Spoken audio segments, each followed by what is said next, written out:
Hi I ಪುಷ್ಪ. ಇವತ್ತಿನ special ಅಂತ ಮೇಲೆ ನೋಡಿದ್ರೆ ಗೊತ್ತಾಗಿರುತ್ತೆ ಈಗಾಗಲೇ ಏನು ಸ್ಪೆಷಲ್ ಅಂತ. ಅದು ಮದುವೆ ಮನೆಯಲ್ಲಿ ಮಾಡುವಂತಹ ಪೈನಾಪಲ್ ಗೊಜ್ಜು ಹೇಗೆ ಮಾಡೋದಂತ ನೋಡೋಣ. ಟ್ರಾವೆಲ್ ಮಾಡೋರಿಗಂತೂ ಸಖತ್ತಾಗಿರುತ್ತೆ ಇದು ತೊಗೊಂಡೋಗ್ಲಿಕ್ಕೆ. ಕೆಡೋದು ಇಲ್ಲ, 15 ದಿನ ಹೊರಗಡೆ ಇಟ್ಟರು ಕೂಡ. ಬಿಸಿ ಅನ್ನ, ದೋಸೆ, ಚಪಾತಿ, ಪೂರಿ, ಇಡ್ಲಿ ಜೊತೆಗೆಲ್ಲ ಸೂಪರಾಗಿರುತ್ತೆ. ಹೇಗೆ ಮಾಡೋದಂತ ನೋಡ್ಕೊಂಬರೋಣ ಬನ್ನಿ. ಒಂದು ಪ್ಯಾನಿಗೆ ಎಣ್ಣೆ ಬಿಸಿಯಾಗಲಿ.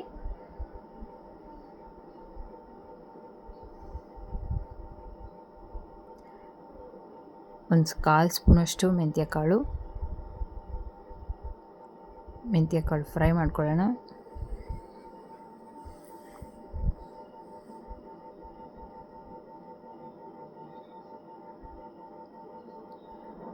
ಚೆನ್ನಾಗಿ ಫ್ರೈ ಆಗಲಿ. ಉದ್ದಿನಬೇಳೆ 1 ಸ್ಪೂನು, ಟೇಬಲ್ ಸ್ಪೂನ್ ಅಲ್ಲ, ಅದೇ ಸ್ಪೂನಲ್ಲಿ ಕಡಲೆಬೇಳೆ, ಇದು ಕೂಡ ಚೆನ್ನಾಗಿ ಫ್ರೈ ಮಾಡ್ಕೊಳ್ಳೋಣ.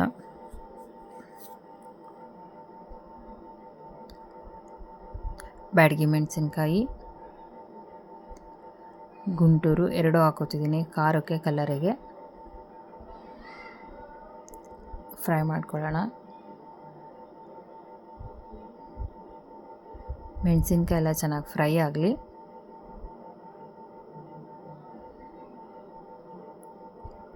ಒಣ ಕೊಬ್ಬರಿ,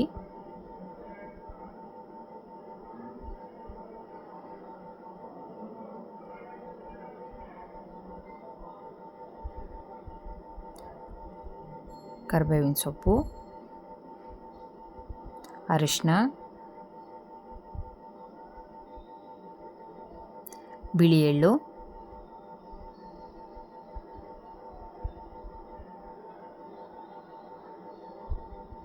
ಇದೊಂದು ಸರಿ ಮಿಕ್ಸ್ ಮಾಡ್ಕೊಂಬಿಡೋಣ. ಒಣ ಕೊಬ್ಬರಿ ಸ್ವಲ್ಪ ಫ್ರೈ ಆಗಲಿ. ಜ್ವರ ಬಂದು ಬಾಯ್ಕಿಟ್ಟಿದ್ರಂತೂ ಇದು ಸೂಪರಾಗಿರುತ್ತೆ. ಹುಳಿ ಸ್ವೀಟು, ಖಾರ ಸಖತ್ತಾಗಿರುತ್ತೆ. ಒಂದೇ ಥರ ತಿಂದು ಬೋರ್ ಆಗಿದ್ದರೆ ಈ ಥರ ಪೈನಾಪಲ್ ಗೊಜ್ಜು ಮಾಡ್ಕೊತೀನಿ. ಸಖತ್ ಟೇಸ್ಟಿಯಾಗಿರುತ್ತೆ. ನೋಡಿದ ತಕ್ಷಣ ಬಾಯಲ್ಲಿ ನೀರು ಬರುತ್ತೆ.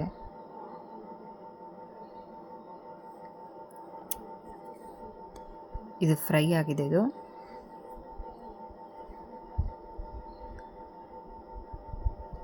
ತಣ್ಣಗಾದ್ಮೇಲೆ ಮಿಕ್ಸಿಗೆ ಹಾಕ್ಕೊಳ್ಳೋಣ. ಈಗ ಅದೇ ಪ್ಯಾನಾಗೆ ಎಣ್ಣೆ, ಸಾಸಿವೆ, ಇಂಗು,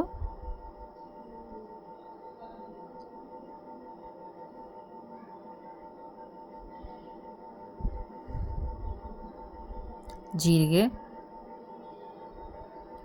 ಸಾಸಿವೆ ಜೀರಿಗೆ ಚಟಪಟ ಅನ್ನಲಿ. ಒಂದು ಒಣಮೆಣಸಿನ್ಕಾಯಿ, ಕರಿಬೇವಿನ ಸೊಪ್ಪು,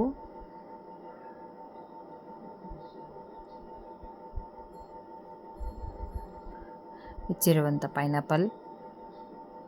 ಯಾರ್ಯಾರಿಗೆ ಪೈನಾಪಲ್ ಇಷ್ಟ ಆಗುತ್ತೋ ಗೊಜ್ಜು ಕೂಡ ಅವ್ರಿಗೂ ಕೂಡ ತುಂಬ ಇಷ್ಟ ಆಗುತ್ತೆ.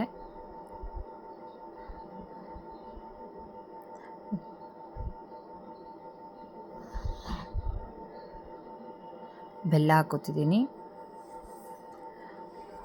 ಸ್ವಲ್ಪ ಜಾಸ್ತಿ ಹಾಕ್ಕೊಂಡಿದ್ದೀನಿ. ರುಚಿಗೆ ತಕ್ಕಷ್ಟು ಉಪ್ಪು. ಒಂದ್ಸರಿ ಮಿಕ್ಸ್ ಮಾಡ್ಕೊಂಬಿಡೋಣ. ಇದನ್ನು ಮುಚ್ಚಿಟ್ಬಿಡೋಣ ಒಂದು 10 ನಿಮಿಷ. ಪೈನಾಪಲ್ ಬೇಗ ಬೇಯುತ್ತೆ.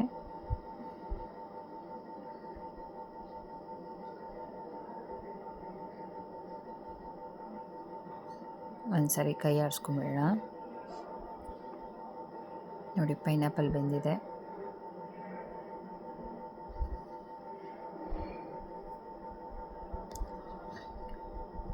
ಅರಶಿನ ಹಾಕೋತಿದ್ದೀನಿ ಚಿಟಿಕೆ. ಹುಣಸೆ ಹುಳಿ ನೋಡಿ ಹಾಕೊಳ್ಳಿ. ರುಬ್ಬಿರುವಂಥ ಪೇಸ್ಟ್,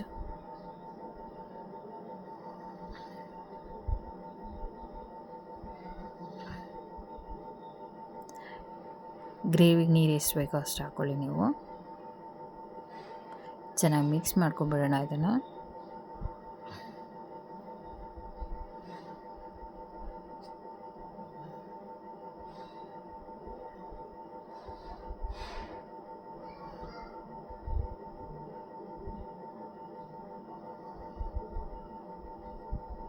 ಮುಚ್ಚಿಟ್ಬಿಡೋಣ. ಇದನ್ನು ಒಂದು 10 ನಿಮಿಷ ಇದು ಕುದಿಯುತ್ತೆ. ಒಂದು ಸಾರಿ ಕೈ ಆಡಿಸ್ಕೊಂಬಿಡೋಣ ಇದನ್ನು.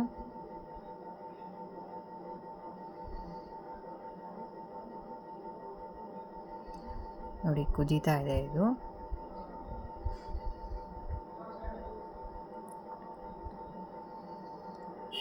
ಸಖತ್ ಟೇಸ್ಟಿಯಾಗಿರುವಂತಹ ಪೈನಾಪಲ್ ಗೊಜ್ಜು ರೆಡಿಯಾಗಿದೆ.